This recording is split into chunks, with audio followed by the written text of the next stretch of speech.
Hello students, today our topic is double refraction. So this one we are simply calling as a birefringence. First of all, we have to understand that the meaning of heading. What is the heading? Double means two.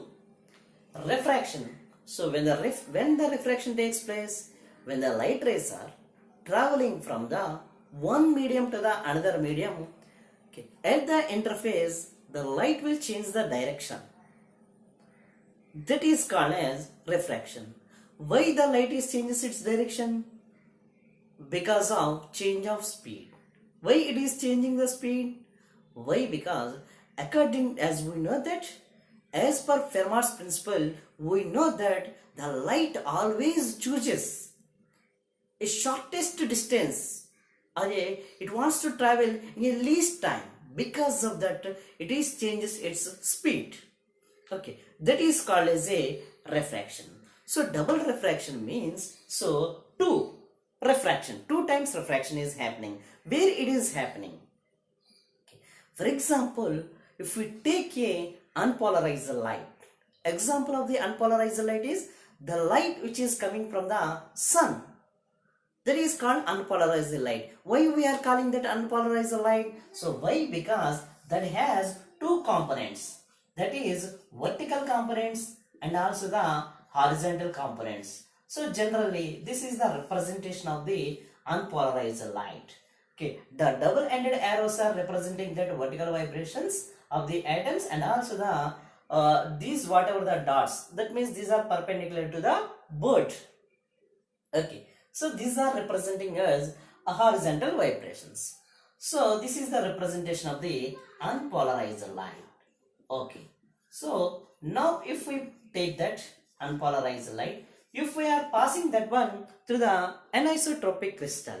So for example, anisotropic crystal, calcite, quartz, these are all examples for that. Okay, for example, if I take that one crystal, so this crystal I am taking as a calcite. I am taking as calcite. These are naming as A, B, C, and also the D. The line joining A to D, it is called as crystal axis. This is called as crystal axis. Okay.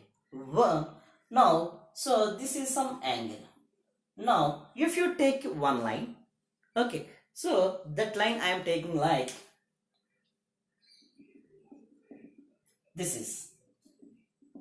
Okay. If this line is making equal angle with the edges, then this is called as optic axis. This one called as a optic axis. So now I will tell the definition of optic axis. The axis which is passing through the blunt corners, it makes equal angle with the three edges. For example, for our room there is a corner. So on that corner, x-axis, y-axis, z-axis, is all three are intersecting or not? Yes, they are intersecting. For example, like that. Now, if we draw any line, that line should be, this line should be make equal angle with the x-axis, y-axis and z-axis. Then this is called as a optic axis. Actually, the optic axis is a direction, it is not a line. Okay, now unpolarized light we are incidenting, so with the same angle of incidence for both the components. Okay, so whenever that unpolarized light is passing through that anisotropic crystal, what is this crystal? Here I am taking calcite crystal. Okay, so calcite crystal is in rhombic shape. Okay, so it is split into two rays. It is split into two refracted rays. That means these two vibrations are separating. So one ray is called as extraordinary ray.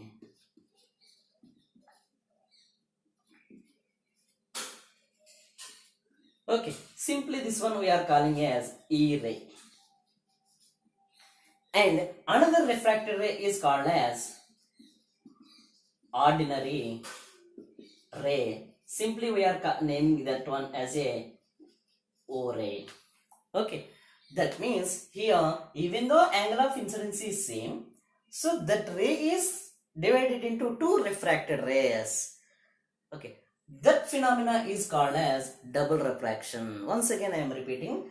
Okay, when unpolarized light is passing through the anisotropic crystal, it is split into two refracted rays. That phenomena is called as double refraction. Yes, what is the difference between the extraordinary ray and ordinary ray? Okay, here the ray is split into two rays means, okay, this material is exhibiting two refractive indices. It is exhibiting two refractive indices. Okay, for example, if you take ordinary ray, the speed is same in all directions. The speed is same in all directions.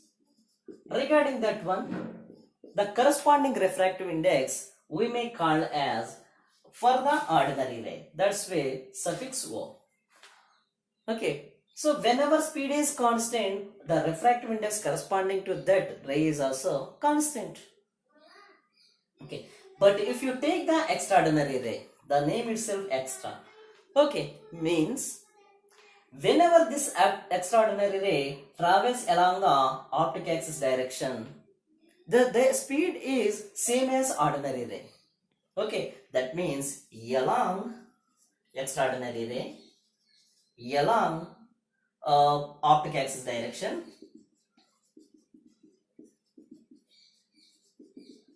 speed is same as ordinary ray. Okay, but so that means like this. So other than this direction, if extraordinary ray is traveling, so the speed is changes. The speed is changes. Whether that is increases or decreases, that is depends upon the crystal we have taken. That means positive uniaxial crystal or negative uniaxial crystal. Okay, but so whenever this extraordinary ray is traveling along this direction, the velocity is same. That means speed is same. That means the refractive index is also same. But this extraordinary ray travels other than the optic axis direction. The speed is changes whenever these two, that means optic axis and also the extraordinary ray are perpendicular. So maximum change we can observe. Whenever perpendicular, maximum change we can observe. The refractive index corresponding to the extraordinary ray we are denoting with the mu suffix A. Okay, and also for example, if you take a optic axis means the line, okay, or the axis passing through the blunt corners which make equal angle with the three edges, that is called as a optic axis. So if you draw any line parallel to that one also we can be considered as a optic axis. Okay, for example, here we are taking that the sodium light.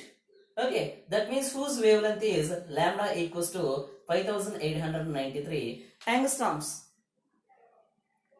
Then the refractive index of the ordinary ray is 1.6584. In any direction, the refractive index is same. Why? Because the velocity or a speed of the ordinary ray is whenever it is traveling along the optic axis direction or other than any direction, that is same only. But for the extraordinary ray, the refractive index is changes. So that is 1.6584 to the 1.4864.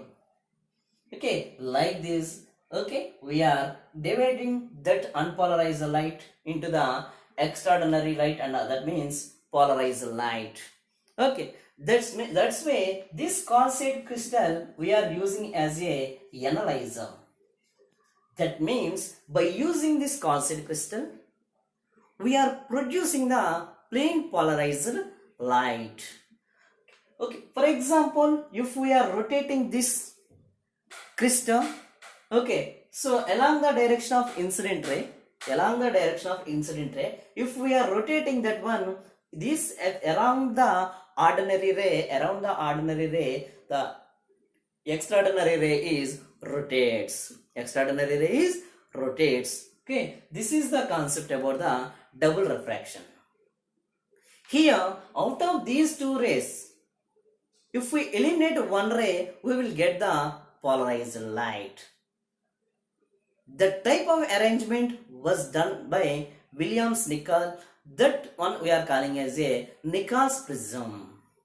In my next video, I am going to explain that concept. Okay, thank you.